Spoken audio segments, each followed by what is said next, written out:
बिस्मिल्लाहिर्रहमानिर्रहीम। फ़हीम महबूब आपसे मुखातब है। आज का जो हमारा टॉपिक है इसके अंदर बेसिकली हम सेल टैक्स प्रोफाइल के मतलब स्टडी करेंगे कि ये सेल टैक्स प्रोफाइल को बनाना क्यों ज़रूरी है, क्या इसके पर्पज़ हैं, क्या एडवांटेज हैं, और अगर हम नहीं बनाते तो कौन सा रिस्क ऐसा है जो हम कवर नहीं कर रहे, उसको वैल्यूएट नहीं कर रहे। और ये वो वाला फार्मेट है जब टैक्स का ऑडिट आता है 72B का या इससे रिलेटेड कोई 73 का कोई अगर आता है तो उससे रिलेटेड ये जो स्टैंडर्ड एक फार्मेट है एलटीओ का या आरटीओ का, वो डिमांड किया जाता है कि आप इस फार्मेट के अंदर जो डाटा है वो फिट करके दें और उसके बाद उसके ऊपर प्रॉपर ऑडिट किया जाता है। तो ये आपके सामने है, मैंने इसको एक फार्मेट आपके सामने एक बनाया है और उसके अंदर हमने कुछ इन्फॉर्मेशन पुट की हुई है। तो उससे पहले हम ये देख लेते हैं कि ये जो फार्मेट है जिसके अंदर आप देखें तो ओपनिंग इनपुट आ रहा है, परचेजेज आ रही हैं, फिर उसके बाद परचेज के ऊपर कितना इनपुट है, फिर इंपोर्ट है, इंपोर्ट के ऊपर कितना इनपुट है, नॉन क्रेडिटेबल और टोटल इनपुट। तो ये येलो जो हाईलाइटेड है ये इनपुट से रिलेटेड है और ये जो ग्रीन है ये सेल टैक्स पेबल से रिलेटेड है या सेल टैक्स से रिलेटेड है। और ये यहाँ पे हमने कैलकुलेट किया है कि हमने टैक्स कितना पे करना है और इसी तरीके से क्लोजिंग जो कैरी फॉरवर्ड टैक्स है वो कितना होना चाहिए। अब ये सारी चीज़ें जो रिटर्न के अंदर ऑलरेडी जब हम डाटा रिपोर्ट करते हैं तो सारी वही चीज़ें हैं, वहीं से मैंने उठाई हैं। तो इसको बनाने का बेसिकली क्या पर्पज़ है, उसके 4 पॉइंट हम अभी डिस्कस करने लगे हैं। तो सबसे पहला जो पॉइंट है वो ये पॉइंट है कि हम इसकी जो एक्यूरेसी है, सिस्टम की एक्यूरेसी है, उसको चेक करते हैं कि बिफोर मेकिंग और reporting the data on the IRIS हम उसको चेक करते हैं कि क्या ये डाटा हमारे मुताबिक, हम ये कहते हैं कि जी इस रिपोर्ट के मुताबिक जो सेल टैक्स पेबल है ना, फॉर एग्जांपल वो बनता है 5.7 मिलियन, क्योंकि सारा डाटा आपका लॉजिकली ये ठीक है। तो क्या आयरस के अंदर जो सेल टैक्स कैलकुलेट हो रहा है वो ओके है? अगर वो नहीं सही है तो इसका मतलब कहीं ना कहीं हम आयरस के अंदर डाटा जो रिपोर्टिंग है उसमें गलती कर रहे हैं। या इसके अलावा ये है कि क्योंकि इस साल के स्टार्ट में ये सिस्टम लॉन्च किया गया था, नया जो सिस्टम है, और अभी तक काफ़ी टैक्स पेयर को हर महीने एक डिफरेंट तरह का यूनिक एक इशू फेस करना पड़ता है, जिसकी वजह से या तो टैक्स कम कैलकुलेट हो रहा है या ज़्यादा कैलकुलेट हो रहा है, या सम टाइम हमें वो कुछ चीज़ें क्लेम नहीं करने देता। तो हम जब ये रिपोर्ट बनाते हैं तो हमें पता है कि हमारा ये टैक्स पेबल है और आयरस के अंदर भी वो टैक्स पेबल निकलना चाहिए। तो इसका मतलब ये हुआ कि हम अपनी जो वर्किंग है वो पहले बनाते हैं, उसके बाद हम उसको रिपोर्ट करेंगे ताकि हमारा जो डाटा होना चाहिए वो ये आयरस के अंदर रिपोर्ट होगा। आमतौर पे सारे जितने भी आप टैक्स पेयर हैं जो भी रिटर्न फाइल करते हैं उससे पहले डाटा बनाते हैं, लेकिन उसका हर एक का एक डिफरेंट फॉर्मेट हो सकता है। अब यहाँ पे पॉइंट डिस्कस करने का ये है कि जब आप फॉर्मेट वो बनाते हैं तो उसके अंदर हम कुछ टेम्परेरी जो बेसिक चीज़ें हैं वो लेते हैं, इनपुट है, आउटपुट है, और ये फर्दर टैक्स है, ये पेएबल है। तो अगर हम हर महीने इस रिपोर्ट को फॉलो करेंगे तो इस रिपोर्ट का ना सिर्फ हमें सेल टैक्स की चीज़ें बताएगा, पेएबल बताएगा, बल्कि हमारा साल के एंड पे जैसे नेक्स्ट एफ हमने देखा, और फिर हमने देखा कि जो हमने एनुअल इनकम टैक्स रिटर्न के साथ क्या क्या सेल टैक्स के साथ कैसे चीज़ें मैच करनी है, तो उसके लिए जो डाटा हमने बनाना है वो भी हमारा इसी रिपोर्ट में हर महीने बनता जाएगा। कैसे कि हमारी परचेज यहाँ से मैच होगी, हमारा सेल टैक्स पेबल यहाँ से मैच होगा, सेल हमारी यहाँ से मैच होगी, यानी कि सेल और कंजम्पशन तो हमारी यहाँ से निकल आई। अब स्टॉक भी अवेलेबल है, क्लोजिंग स्टॉक भी अवेलेबल है, तो बीच की जो फिगर होगी यानी कि opening plus purchases minus closing stock is equal to consumption. जैसे कॉस्ट ऑफ सेल में हम देखते हैं कि कॉस्ट ऑफ सेल का फार्मूला हम क्या देखते हैं, कॉस्ट ऑफ सेल किस तरह हम कैलकुलेट करते हैं, किस फार्मूले के मुताबिक, opening stock plus purchases minus closing stock is equal to consumption. तो इसका मतलब ये हुआ कि हमारी जो सेल, कॉस्ट ऑफ सेल और जीपी, ये तो सारी चीज़ें हमारी इसी रिपोर्ट से बन जाएंगी और यही मेजर पोर्शन होता है। तो बजाय कि हम साल के एंड पे जाके सारी वर्किंग करें, हम हर महीने जब रिटर्न फाइल कर रहे हैं तो हमें एक प्रॉपर फॉर्मेट के ऊपर चीज़ें लेके आनी है, ताकि उसको एक तो समझने में अंडरस्टैंडिंग हो, आपका खुद आपको पता हो कि हम क्या कर रहे हैं और आइस क्या कर रहा है।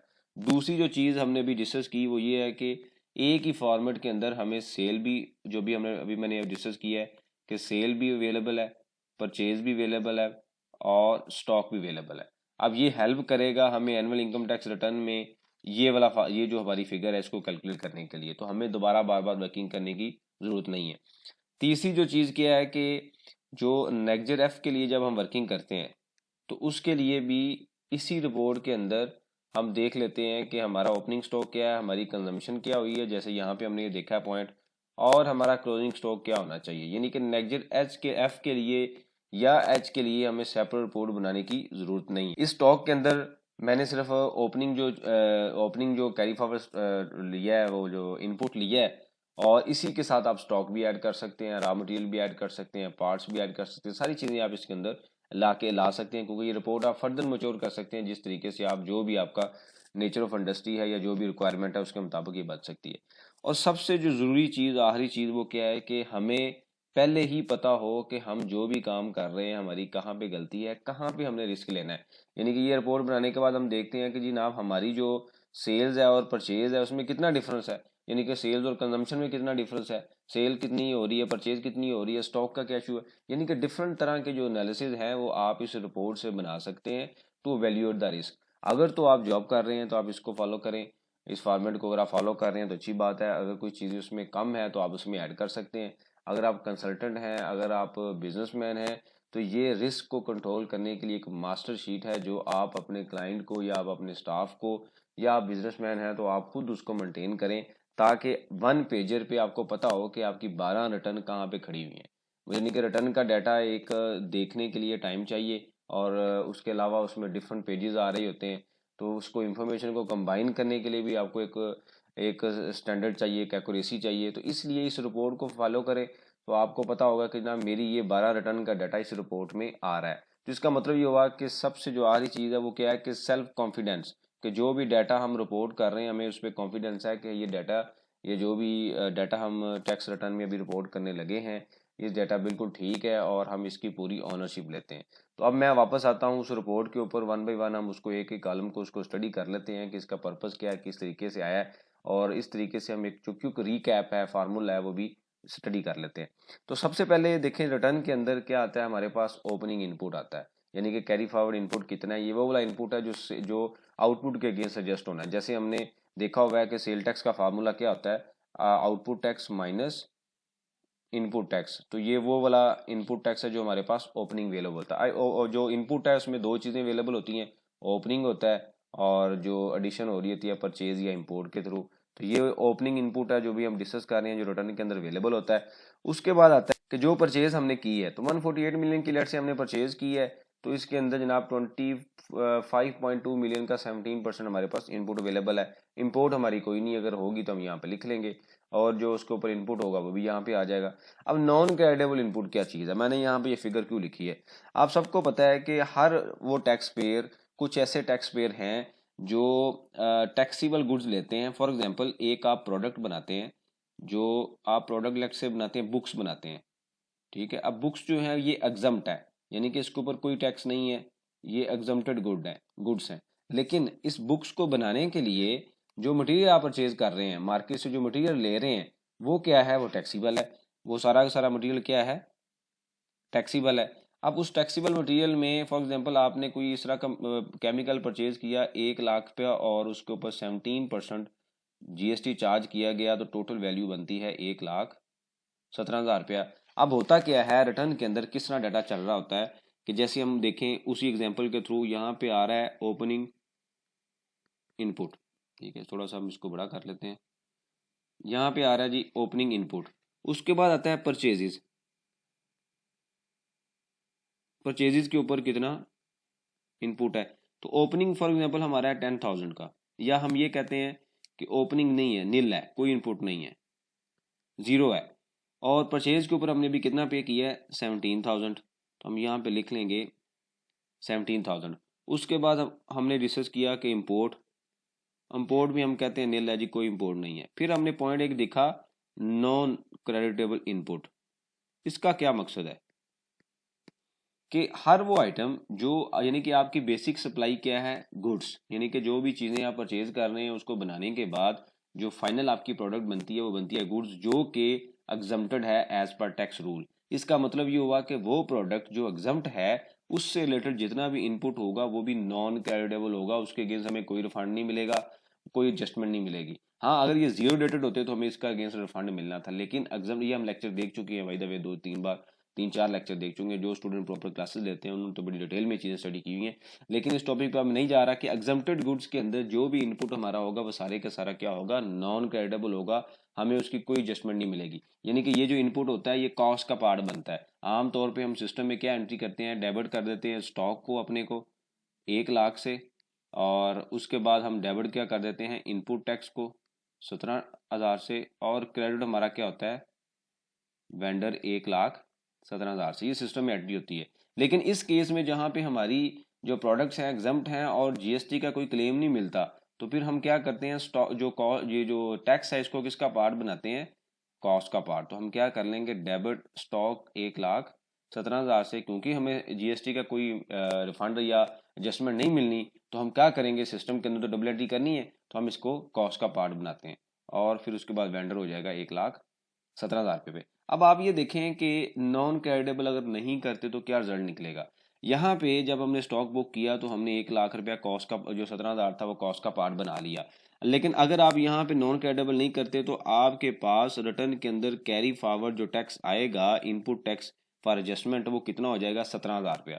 सिस्टम का जो आपका लेजर होगा इनपुट टैक्स का लेजर वो क्या बता रहा है 0, लेकिन यहाँ पे 17 है, तो डिफरेंस क्रिएट हो जाएगा counts versus sale tax return. यानी कि हर महीने एक डिफरेंस बनता जाएगा। अकाउंट्स आपका बता रहा है नील, सेल टैक्स कोई इनपुट नहीं है, रिटर्न बता रही है 17,000। तो इस वजह से जब ये कॉस्ट का पार्ट बनता है तो उसको कंज्यूम करवाने के लिए, उसकी एडजस्टमेंट लेने के लिए हम क्या करते हैं, हम यहाँ पे आके ये जो फिगर है नॉन क्रेडिटेबल जो इनपुट की फिगर है, यहाँ पे आके हम क्या करते हैं, यहाँ पे सिस्टम के अंदर यानी कि रिटर्न के अंदर इसको पंच करते हैं, और जो जो कैरी फॉरवर्ड होता है वो क्या होगा, वो क्या कर देता है सिस्टम नील कर देता है, 0 कर देता है, जो कि अकाउंट्स और रिटर्न के बराबर हो जाता है। तो ये एक कैरी फॉरवर्ड जो नॉन क्रेडिटेबल था उसका हमने कॉन्सेप्ट स्टडी किया है, वैसे आप सबको पता है लेकिन फिर भी हम डिस्कशन कर रहे हैं ताकि रिकैप हो। उसके बाद ये फार्मूला टोटल इनपुट वाला, तो यहाँ पे आप देखिए तो मैंने क्या किया है, मैंने ये किया कि जो ओपनिंग इनपुट था 6.6 मिलियन और 25.2 मिलियन का इनपुट था परचेज के ऊपर, मैंने सारे का सारा नॉन क्रेडिटेबल में ऐड कर दिया, और जो इनका ओपनिंग था इनपुट वो कौन सा हो गया 6.6 मिलियन। अब ओपनिंग 0 भी हो सकता है, जस्ट एग्जांपल के लिए मैंने ओपनिंग रखा है। फिर सेल टैक्स आ जाता है, ठीक है, सेल वैल्यू इतनी है, सेल टैक्स ये चार्ज हुआ, एक्स्ट्रा टैक्स की गुड्स हैं कुछ अभी भी अवेलेबल हैं, वैसे तो रजीम ये खत्म हो गई है लेकिन अभी भी कुछ ऐसी गुड्स हैं जिसके ऊपर एक्स्ट्रा टैक्स है। हो सकता है कि स्पेशल मैंने इसलिए सारे टैक्सेस में लिए हैं ताकि हमारी डिटेल स्टडी हो कि कौन कौन से टैक्सेस हैं। फिर आता है जो सेल टैक्स विदहोल्डिंग एजेंट कोई हमारा विदहोल्ड किया हुआ है, क्योंकि अगर तो आप भी रजिस्टर्ड हैं पार्टी भी रजिस्टर्ड है फिर तो विदहेल्ड नहीं होता, लेकिन सम टाइम फिर भी गलती से कुछ पार्टीज ऐसी हैं जो विदहेल्ड कर लेती हैं, तो हमने सेल टैक्स जो विदहोल्डिंग हुआ है उसकी एंट्री की, उसको ले लिया सिस्टम के अंदर। वो जब नेक्स्ट सी में आप इनवाइसेस हम सेलेक्ट करते हैं तो वहाँ पर सेल टैक्स विदहोल्डिंग की एंट्री भी आ रही होती है। कोई फर्दर टैक्स है तो वो भी हमने ले लिया, कोई एरिया हम पे कर रहे हैं तो भी, ये सारी की सारी चीज़ें मैंने इसलिए डिटेल में ऐड कर ली कि अगर किसी भी स्टेज पे कुछ हमें करना पड़े तो हमें सारे कॉलम हमारे पास अवेलेबल हो, हम वहाँ पे इंफॉर्मेशन पंच करें, और जो हमारा जो सेल टैक्स है वो कैलकुलेट होना चाहिए कि हम ये कहते हैं 5.7 मिलियन सेल टैक्स है मेरी वर्किंग के मुताबिक। ये करने के बाद, डिस्कशन करने के बाद, फाइनल करने के बाद आपने चालान अभी नहीं बनाना, ये याद रखें। चालान हम कब बनाएंगे, ये सारा डाटा जो भी इसकी डिटेल है हम आईआरएस के अंदर उसको रिपोर्ट करेंगे, और फिर देखेंगे कि आईआरएस हमें रिजल्ट क्या दे रहा है। अगर तो आईआरएस भी कह रहा है जी 5.7 मिलियन ही आपका पेबल है, ओके, हमारी रिपोर्ट आईआरएस ओके, हम उसके बाद चालान बनाएंगे, रिटर्न फाइल कर देंगे। लेकिन अगर आईआरएस कह रहा है 5.8 मिलियन, तो इसका मतलब ये है कि हमारे या तो इस डाटा में मसला है या जो हमने रिपोर्टिंग की है उसमें कोई इशू है, तो हम वहीं पे उसको डबल चेक कर लेंगे। आम तौर पे हम क्या गलती करते हैं कि हम इनपुट आउटपुट का बना के छोटी सी समरी बना के अप्रूवल लेके टैक्स पे करते हैं और रिपोर्ट कर देते हैं, बाद में देखते हैं कि आईआरएस में इश्यूज आ रहे हैं। तो ये आपकी हमारी जिम्मेदारी है कि हम आईआरएस के इश्यूज को आइडेंटिफाई भी करें और उनको रिपोर्ट भी करें कि जी ये इश्यूज हैं। अगर हम नहीं करते, हम कहते हैं जी टैक्स जितना निकला पे कर दें, तो इसमें नुकसान किसका होगा, जो टैक्स पेयर है उसका नुकसान हो रहा है। अगर आप का अपना बिजनेस है, आप अपना नुकसान कर रहे हैं, कैश फ्लो इम्पैक्ट हो रहा है, आपकी कॉस्टिंग खराब होगी। अगर आप जॉब पे हैं या इवन आप कंसल्टेंट भी हैं, तो ऑब्वियसली अल्टीमेटली जो नुकसान है वो किसका हो रहा है, टैक्स पेयर का हो रहा है। तो उस चीज़ को मैनेज करने के लिए हमें इन चीज़ों को, ये छोटी चीज़ें नहीं हैं, ये लॉन्ग टर्म परमानेंट चीज़ें, क्योंकि 5-6 साल तक एफबीआर हमें रिक्वायर्ड करता है कि आप डाटा दें। अगर तो आज आपने सही तरीके से फोल्डर बना के चीज़ों को फिट नहीं किया, सेव नहीं किया, तो 2 या 3 साल बाद चीज़ें हो सकता है आपको याद ना हो और आप अप्लाई करने की पोजीशन में ना हो या डाटा अवेलेबल ना हो। तो आप उस तरीके से रिप्लाई नहीं कर सकते जिस तरीके से रिप्लाई होना चाहिए। तो इसलिए इस फॉर्मेट को इस तरह का एक फॉर्मेट डिज़ाइन करके अगर आप फॉलो कर रहे हैं तो बड़ी अच्छी बात है, नहीं कर रहे तो ये एक अपना इंटरनल बेंचमार्क को स्टैंडर्ड बना लें कि हमारा इंटरनल डिसिप्लिन है कि हमने ये रिपोर्ट पहले बनानी है, इसके ऊपर कैलकुलेशन करनी है, जो भी फार्मूले। अच्छा, इसका एक दूसरा फ़ायदा ये है कि जब आप ये रिपोर्ट बनाएंगे आपको आईआरएस की साइकी समझ आ जाएगी कि आईआरएस काम किस तरीके से कर रहा है, आईआरएस कैलकुलेट किस तरीके से कर रहा है। तो इस तरीके से आपकी अंडरस्टैंडिंग भी बेहतर होगी। आप जो चीज़ों को ज़्यादा प्रोब करेंगे, बनाएंगे, तो ऑब्वियसली जो आपका रिजल्ट है वो भी डिफरेंट होगा। आप डिफरेंट लेवल की आपकी थिंकिंग जो है वो पैदा होगी, डिफरेंट तरीके से आप चीज़ों को एनालाइज करेंगे, एवेल्युएट करेंगे। तो इस वजह से इस छोटी छोटी जो रिपोर्ट्स हैं इसको बनाना इसलिए ज़रूरी है क्योंकि ये फ्यूचर में आपकी हेल्प करती हैं, क्योंकि इस टाइम पे हम रिस्क को आइडेंटिफाई कर रहे हैं, अच्छे तरीके से मैनेज कर रहे हैं और उसका इनपुट भी सही तरीके से हो रहा है। तो आउटपुट ऑब्वियसली जब भी कभी नोटिस आएगा हम ये रिपोर्ट निकालेंगे, उसके बाद जनाब हम सिस्टम का डाटा देखेंगे, प्रिंट निकालेंगे, उनका रिप्लाई कर देंगे। इससे रिलेटेड आपको कोई क्वेश्चन हो आप मेंशन कीजिए ताकि जो लर्निंग का प्रोसेस है ये कंटिन्यू रहे। और कोई बेहतर सजेशन हो वो भी आप मेंशन कीजिए ताकि मैं और आप हम दोनों एक दूसरे से सीख सकें। और इसके बाद अगर फिर भी कोई रिलेटेड क्वेश्चन हो आप डिस्कस करें ताकि जो लर्निंग का प्रोसेस है ये कंटिन्यू रहे। थैंक यू वेरी मच, जज़ाकल्लाह।